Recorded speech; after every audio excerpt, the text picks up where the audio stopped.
Hola, soy Daniela. Gracias por acompañarme.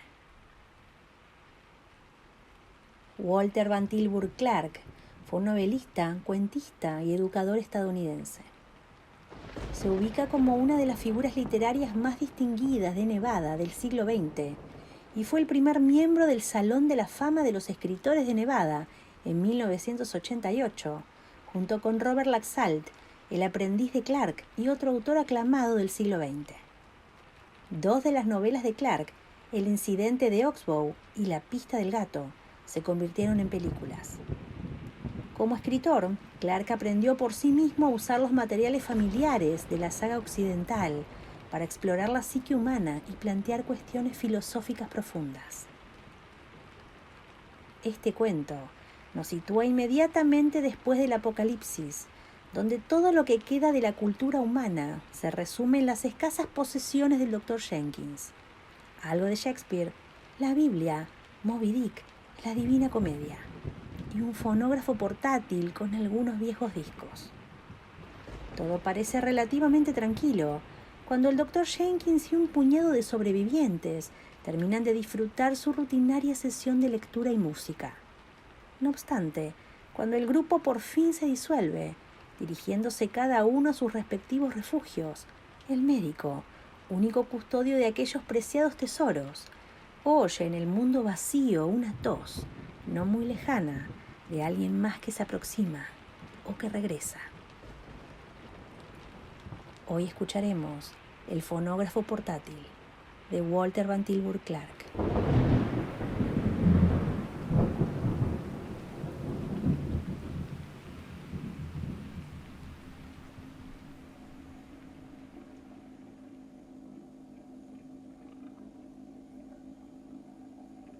El rojo crepúsculo, las nubes alargadas y negras como gigantes en el cielo, proporcionaban un adecuado marco al sol, que se ponía tras el curvado horizonte de la pradera. No hacía viento, pero en el aire latía la muda oscuridad y el frío de la noche. Soplaba el viento en las alturas que a través del velo crepuscular las nubes se deslizaban rápidamente hacia el sur, cambiando constantemente de forma. Una sensación de tormenta, de naturaleza imprevisible, se alzaba de la quietud de la capa de aire pegada a la tierra bajo la violencia del viento. A través de la hierba mustia y de los aislados tallos de la pradera, serpeaban los restos profundamente surcados de un estrecho camino. En algunos trechos del sendero se veía brillar la escarcha, formando islitas aquí y allá, pero el barro, completamente helado, aparecía por doquier. Mostraba todavía las huellas profundamente impresas de los grandes tanques. Y un transeúnte ocasional en aquellas ondulaciones de la pradera habría tropezado, a causa de la poca luz, con grandes cavidades, parcialmente ocultas por la hierba, de rebordes carcomidos. Aquellos hoyos podrían ser obra de los meteoritos, pero no había sido así. Eran las heridas de bombas gigantescas, ya cicatrizadas por la lluvia, la maleza y el implacable tiempo. A lo largo de la senda quedaban aún restos retorcidos de las alambradas. Parte de ellas, claramente visibles, precedía a una enorme zanja con pequeñas cuevas, ahora silenciosas y vacías, excavadas a intervalos en el muro posterior. Pero no se divisaba ninguna otra estructura o restos de ellas sobre el lomo de la tierra. Solo en algunas hondonadas protegidas del viento, las obscuras sombras de unos árboles jóvenes empezaban a poblar otra vez aquella maltratada zona. Por debajo de la bóveda formada por el viento, una formación de gansos silvestres se desplazaba en V hacia el sur. Hasta la tierra llegaban los aleteos de las aves, las débiles y quejumbrosas notas de su incesante parloteo. Dejaron un presentimiento de nieve, como suele ocurrir cuando los gansos silvestres se dirigen al sur. Desde muy lejos, hacia el cielo rojizo, se oían muy difícilmente los aullidos de un lobo de la pradera. Al norte del camino, a unos 100 metros, se extendía paralelamente a aquel el curso de un río pequeño y muy profundo, bordeado de sauces y alisos, sin hojas. El riachuelo era ya una pista de hielo. En una de sus orillas se abría una especie de celda, con una sola abertura, como la boca del túnel de una mina. En el interior de la misma se divisaba el rojo resplandor del fuego, que surgía por la abertura como un reflejo o un engaño de la imaginación. Dicha luz procedía de la combustión de 4 bloques de turba, aún no muy antigua, que despedía muy poco calor y un humo acre y denso. Porque los preciosos restos de madera procedentes de los viejos postes de la alambrada, en torno a los vacíos refugios, debían ser reservados para cuando llegara el verdadero frío, cuando el aliento de un hombre se transforma en un vapor blanquecino, cuando la humedad de su nariz casi se solidifica al salir al aire libre, cuando la sellisca se abate durante días y días sobre la tierra, en locos remolinos incesantes, hasta que al llegar el alba, al ponerse el cielo de color verde azulado, el frío se hace terrible y un hombre no puede vivir más de 3 horas sin calor. En torno a la turba humeante, 4 hombres se hallaban sentados con las piernas cruzadas.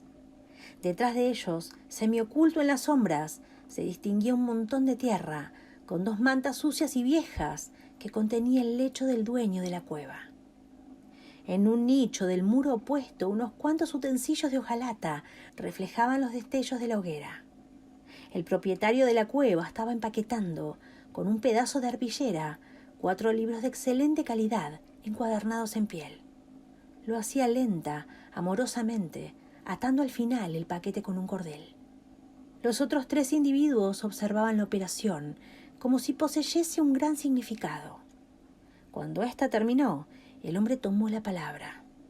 Era un viejo de larga y espesa barba, de cabello gris, casi blanco.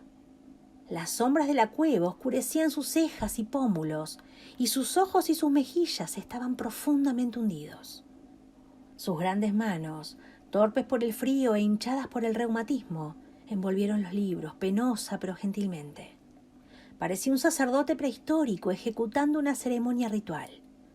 Su voz mostraba una profunda y reverente desesperación, mitigada, sin embargo, por un cierto orgullo. Cuando comprendí lo que estaba ocurriendo, me dije, esto es el fin. No puedo llevarme muchos, pero al menos rescaté estos. Tal vez no fui muy práctico. Continuó, pero no lo lamento. ¿Qué sabemos de quienes vendrán después de nosotros? Somos los desdichados restos de una raza de tecnócratas enloquecidos. Y he observado lo que amaba, el alma de lo que era bueno para nosotros. Tal vez los que vengan empezarán de otra manera, no flaquearán también cuando sean más listos e inteligentes. Se levantó con visible dolor y colocó los empaquetados volúmenes en el nicho junto a otros utensilios. Los demás le contemplaron con el mismo respeto. Shakespeare, la Biblia, Moby Dick, la Divina Comedia. Enumeró uno de ellos con suavidad. Podrías haber guardado otros mucho peores, sí, mucho peores. Te quedará un poco de alma hasta que mueras, opinó otro, dificultosamente. Esto es más que cierto. Mi cerebro se está espesando, lo mismo que mis manos. Las extendió. Eran unas manos enormes, viejas, arrugadas, con las uñas negras al resplandor del fuego. Yo quisiera papel para escribir, añadió, pero no queda. El cuarto individuo no dijo nada. Estaba sentado en la sombra, lejos del fuego, y a veces su cuerpo temblaba a consecuencia del frío. Aunque era joven todavía, estaba enfermo y tosía a menudo. La escritura implicaba un futuro mucho mejor del que osaba imaginar. El viejo volvió a sentarse trabajosamente y alargó una mano, quejándose al hacerlo, para poner en el fuego otro bloque de turba.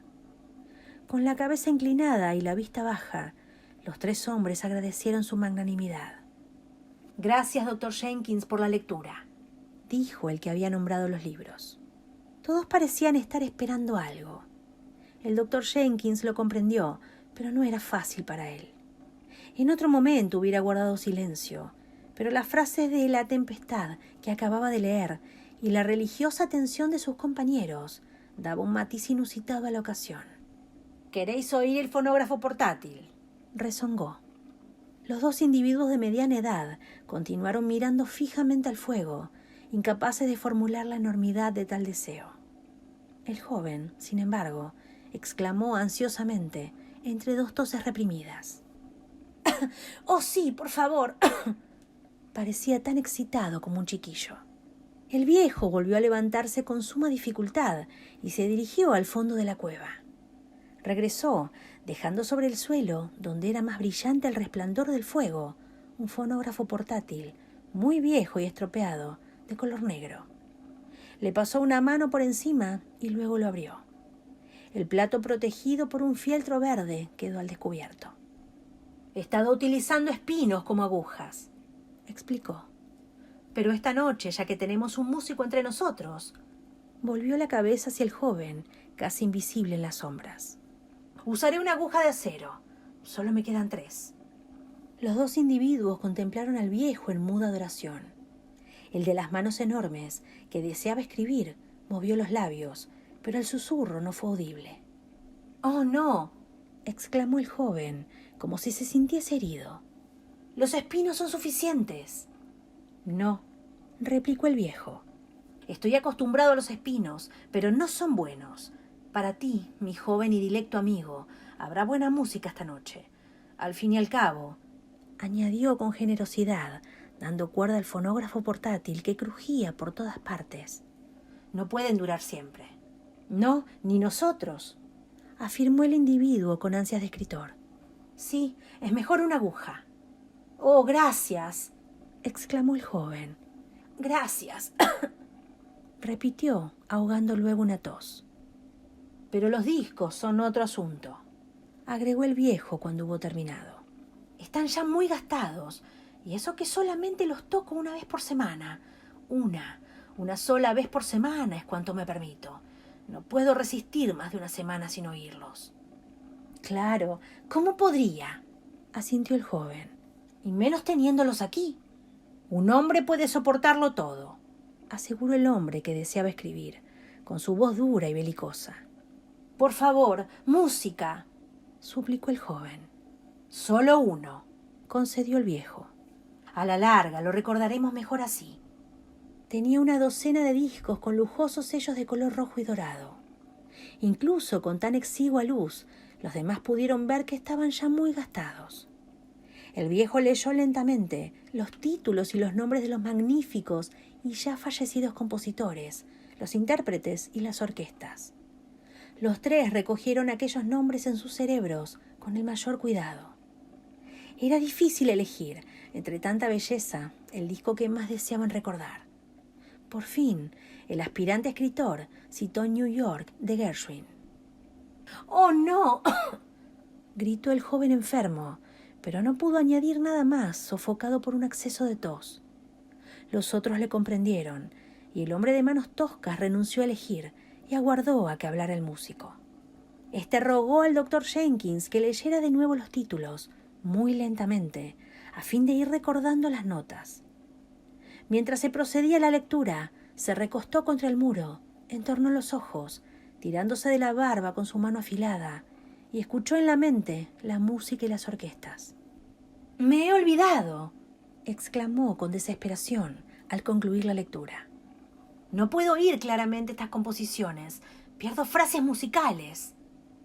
«Lo sé», asintió el doctor Jenkins. «Yo creía conocer a Shelley de memoria. Hubiera debido traer un libro de Shelley. Hay en él más alma de la que podemos utilizar», reconoció el hombre que deseaba escribir. «Moby Dick es mejor». «Sí, esto podemos comprenderlo», afirmó el cuarto individuo. El doctor asintió. «Sin embargo», añadió el admirador de los libros, «necesitamos lo absoluto si queremos continuar enraizados en algo. En algo. Solo en estos palos, en esta turba y en las liebres», murmuró el viejo con amargura. «Shelley deseaba un final absoluto», observó el cuarto individuo. «Es demasiado. No es bueno. No lo es terrenalmente». El músico eligió un nocturno de Debussy. Tras una breve meditación, los otros dieron su aprobación a la pieza. Se incorporaron sobre las rodillas para contemplar cómo el doctor ponía el disco, con lo que todos parecían estar en actitud de orar. La turba resplandecía, dejando entrever la delgadez de sus barbudos rostros y sus profundas arrugas, revelando asimismo el estado de sus ropas. Permanecieron arrodillados, mientras el viejo doctor colocaba solícitamente la aguja sobre el disco. El músico se retiró entonces hasta la pared, con las rodillas en alto, y enterró el rostro entre las manos. Al oírse las primeras notas, los oyentes se sobresaltaron. Se contemplaron mutuamente. Incluso el músico levantó la cabeza con estupefacción, pero volvió a inclinarla con lentitud, como si padeciese un dolor insoportable en extremo. Todos escuchaban profundamente, sin hacer ningún movimiento. Las notas, húmedas, verde azuladas, iban surgiendo del viejo aparato, como deleitosas presencias individuales en la cueva. Luego se convirtieron en una súbita marea de insoportable y bellísima disonancia, y los 4 oyentes continuaron gozando plenamente del flujo y reflujo de aquella marea, las disonancias, las resoluciones, los diminuendos y los pequeños silencios entre los acordes. Cada sonido era penetrante y muy dulce, y en todos los presentes, excepto en el joven músico, surgían recuerdos trágicos. El músico solo oía las notas. Al final, en los últimos y susurrados acordes, moviéndose con lentitud para que los otros no pudieran oírle ni mirarle, echó la cabeza hacia atrás en agonía, como arrastrada por una mano asida a su cabello, y se llevó una mano a la boca. Permaneció así, mientras los demás guardaban silencio, hasta que por fin comenzaron a respirar con normalidad. Las piernas del músico temblaban violentamente. El doctor Jenkins levantó la aguja con viveza para que no se gastase, para no romper el encanto de las últimas notas con el chirrido del disco. Una vez inmóvil el plato, dejó cortésmente abierto el fonógrafo portátil junto al fuego, bien a la vista. Los otros, sin embargo, comprendieron. El músico se levantó por fin, con brusquedad, y se dirigió a la puerta sin decir nada. Los otros se detuvieron en el umbral y le dieron las gracias al viejo doctor en voz baja. El doctor inclinó la cabeza en un mudo saludo. «Volved dentro de una semana», les invitó. «Escucharemos New York». Cuando todos hubieron salido en dirección al desolado camino, se quedó en el umbral, escudriñando el paisaje mientras escuchaba. Al principio no oyó más que el resonante murmullo del viento en lo alto, y luego, muy lejos, en la pradera barrida por el huracán, los lamentos del lobo. Por entre las nubes divisó 4 estrellas. Le impresionó observar que una de ellas se apagase en aquel momento, oculta por una nube. En aquel momento percibió también el sonido de una tos rápidamente reprimida. No estaba cerca, sin embargo. Creyó que sonaba por entre los pálidos alisos y le pareció ver una sombra que allí se movía. Con nerviosas manos abatió el pedazo de lona que hacía las veces de puerta y la clavó en tierra. Luego, rápida y calladamente, echando furtivas ojeadas al exterior de vez en cuando, metió los discos en una caja, la cerró y llevó el fonógrafo portátil a su jergón. Allí, deteniéndose con frecuencia para mirar la lona y escuchar, apartó tierra del muro, dejando al descubierto un pedazo de madera. Detrás había un nicho, en cuyo interior escondió el fonógrafo portátil. Tras un instante de reflexión, cogió el paquete de libros para meterlo también allí. Acto seguido, volvió a tapar el nicho cuidadosamente con la tierra y la madera. Luego cambió las mantas y el saco lleno de hierba que le servía de almohada, a fin de tenderse frente a la entrada. Por último, colocando 2 bloques más de turba en el fuego, permaneció largo tiempo contemplando la lona de la puerta, hasta que se convenció de que sus movimientos se debían exclusivamente a las ráfagas del viento que soplaban en el exterior. Rezó y se metió bajo las mantas, cerrando sus enrojecidos ojos. Al otro lado de la cama, junto a la pared, pudo palpar con la mano un consolador pedazo de tubería de plomo.